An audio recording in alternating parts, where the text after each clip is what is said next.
తెలంగాణ డిస్కంలో విద్యుత్ వినియోగం రికార్డు స్థాయికి చేరుకుంది. ఈరోజు 7:30 గంటలకు విద్యుత్ వినియోగం గరిష్టానికి చేరుకున్నట్లు ట్రాన్స్కో సీఎండీ వెల్లడించారు. ఈ ఏడాది ఈ సీజన్లో 15,573 మెగావాట్లకు విద్యుత్ వినియోగం పెరిగిందన్నారు. గత ఏడాది ఇదే సీజన్లో అత్యధికంగా 14,816 మెగావాట్ల వినియోగం నమోదైందన్నారు. గత ఏడాదితో పోలిస్తే ఇది 5.11% అధికమన్నారు.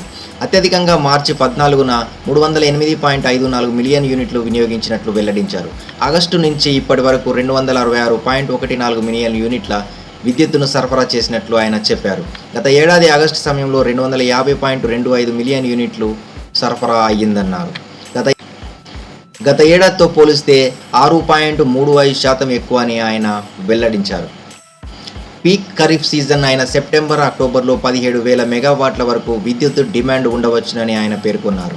వ్యవసాయంతో పాటు ఇతర వినియోగదారులకు అవసరమైన విద్యుత్తును సరఫరా చేసేందుకు డిస్కంలు సిద్ధంగా ఉన్నట్లు వెల్లడించారు.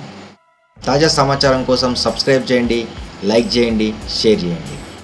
నోటిఫికేషన్ల కోసం గంట సింబల్ ఆన్ చేసి పెట్టండి.